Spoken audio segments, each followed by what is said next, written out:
My ordination's from a non-denominational church. I can do Christian weddings, I can do civil ceremonies, I can do interfaith ceremonies. It really is totally up to the couple. I'm ordained 3 years performing weddings. I don't bring any agenda to their relationships. I'm happy to honor them and their beliefs. As far as wedding styles, I can really officiate any type of wedding they want, whether it be in a house of worship, in a hotel, in a catering hall. I can perform wedding ceremonies right here in my home office, or if the weather is nice, I have a wedding arch in my backyard that's decorated. As far as the type of ceremony, it really is based on the couple's belief. They fill out a little survey with me when we meet here in the office, and based on the answers to those questions, I provide a draft, depending on how much time we have, within a week or less if there's less time that's available for us. And then based on that, the answers to those questions, I present them with a draft, and then it becomes a living and breathing document up until the time of the wedding, until we have it 100% perfect. Really, a couple should wait until they know the exact date, time, and location of the ceremony, and then they should contact me right away, and we should get the booking process started. But once the couple goes down to the clerk's office, they get the marriage license. They have 60 days before it will expire, and there's a mandatory 24-hour waiting period. Then they contact me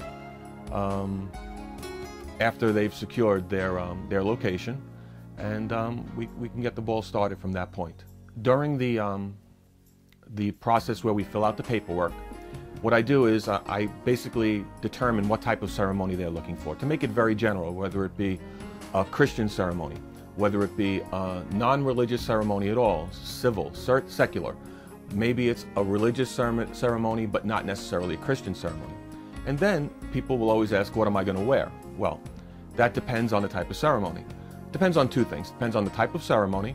Obviously, if it's a Christian ceremony, it would be more with the robe and the chasuble, with the stole and a cross. But for example, let's say it was a totally civil or secular ceremony with no hint of religion. Well, then we could do one of two things. If they wanted something that looked a little bit more judicial, I could wear just a plain black robe. No more adornments than that. Or maybe they don't even want the judicial look, and I can just wear a plain black suit with a plain white shirt and a tie. I can also officiate in Spanish or bilingual. There's no additional charge for that, and that's any type of ceremony, whether it be civil, religious, or Christian. It can all be done either in Spanish or bilingual, as well as English. Also, in addition, for an additional fee, I can also sing a solo at the wedding ceremony. And again, there are several different songs, and based on the type of ceremony they're having, we would have to choose the proper song. And that also can be either in Spanish, bilingual, or English, depending on the song.